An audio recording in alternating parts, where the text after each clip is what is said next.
শিক্ষার্থীরা যে আন্দোলন করছিল সেই আন্দোলনের এক পর্যায়ে তারা সচিবালয়ের গেটে আঘাত করতে থাকে এবং এক পর্যায়ে সচিবালয়ের গেট টপকে গেট ভেঙে তারা ভিতরে প্রবেশ করে ফেলে। এবং আপনি জানেন যে কেপিআই ভুক্ত একটি প্রতিষ্ঠান সচিবালয়, যেখানে কঠোর নিরাপত্তার মধ্যে রাষ্ট্রীয় এত সেন্সিটিভ একটি জায়গা, সেখানে হাজার হাজার শিক্ষার্থী সচিবালয়ের গেট দিয়ে প্রবেশ করে এক পর্যায়ে তারা ভাঙচুর শুরু করার উদ্যোগ নেয়। তখন পুলিশ এবং বিপুল সংখ্যক সেনা সদস্য তারা এক পর্যায়ে ধাওয়া দেয় তাদেরকে, এবং শিক্ষার্থীদের যে কয়েক হাজার শিক্ষার্থী প্রবেশ করেছিল আপনি দেখতে পাচ্ছেন। এখন খুব উত্তর কিন্তু পরিস্থিতি প্রবেশ করার চেষ্টা করেছিল, তারা সেনাবাহিনী সদস্যদের সাথে ধাওয়া পাল্টা ধাওয়ার মতো পরিস্থিতি তৈরি হয়েছে, এবং যারা প্রবেশ করেছিল মূলত ভিতরে তাদেরকে ধাওয়া দিয়ে গেটের বাইরে বের করে দেওয়া হয়েছে। বেশ কয়েকজনকে আমরা দেখেছি যে মাথায়, পায়ে এবং হাতে আঘাতপ্রাপ্ত হয়েছে।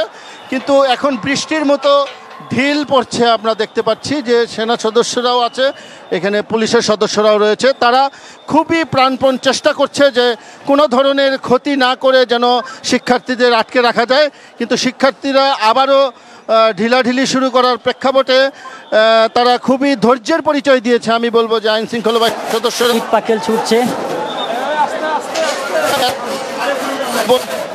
উপদেষ্টার পদত্যাগ ছাড়া তারা তাদের আন্দোলন থেকে সরবে না। এবং আমরা এখন দেখতে পাচ্ছি যে গেটের বাইরে যাদেরকে ধাওয়া দিয়ে পাঠিয়ে দেওয়া হয়েছে তারা আবারও গেটের ভিতরে প্রবেশ করার জন্য চেষ্টা করছে। সেনা সদস্য এবং পুলিশ সদস্যরা আপ্রাণ চেষ্টা করছে তারা তাদেরকে নিবৃত করার, কিন্তু আমরা কোনো প্রকার যে এখানে খুবই পুলিশ যায়নি। তৈরি দেখতে পাচ্ছি যে সেনাবাহিনীর এখানে বিপুল সংখ্যক হয়েছে সদস্য ভিতরে অবস্থান করছে। এই মুহূর্তে শিক্ষার্থীরা বাইরে অবস্থান করে তারা বৃষ্টির মতো ঢিল দিচ্ছে। এখন আপনি দেখতে পাচ্ছেন যে পুলিশ সদস্যরা অ্যাকশনে যাবে।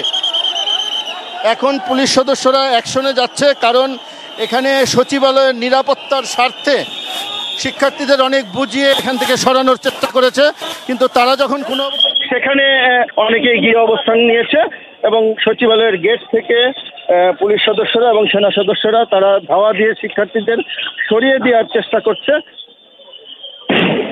এবং আমরা দেখতে পাচ্ছি যে সাউন্ড গ্রেনেডের শব্দ পাচ্ছি আমরা, বেশ কিছু সাউন্ড গ্রেনেড এবং টিয়ার সেল নিক্ষেপের মাধ্যমে শিক্ষার্থীদের এখান থেকে সরিয়ে দেওয়ার জন্য চেষ্টা করছে আইন শৃঙ্খলা বাহিনীর সদস্যরা।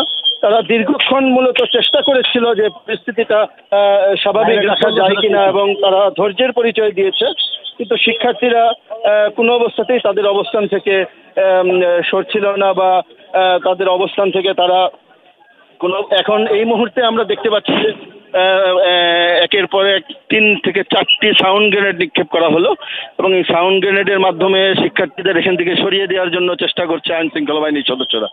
এবং আমরা দেখতে পাচ্ছি যে বেশ কয়েকজন আহত হয়েছে, এবং এখানে শিক্ষার্থীরা ধাওয়া খেয়ে এখানে গুলিস্তান জিপিওর যে মোড় রয়েছে সেখানে চলে গিয়েছে। এই মুহূর্তে সচিবালয়ের যে 1 নম্বর গেট রয়েছে সেটি সম্পূর্ণ পুরোপুরি আইন শৃঙ্খলা বাহিনীর সদস্যদের নিয়ন্ত্রণে। তারা ধৈর্যের পরিচয় দিচ্ছে এবং শিক্ষার্থীদেরকে সরিয়ে দেওয়ার জন্য চেষ্টা করছে, কিন্তু শিক্ষার্থীরা, আমরা দেখতে পাচ্ছি একজন শিক্ষার্থী আহত, একজন সেনা সদস্য আহত হয়েছে, তাকে ধরাধরি করে সচিবালয়ের ভিতরে নিয়ে যাওয়া হচ্ছে।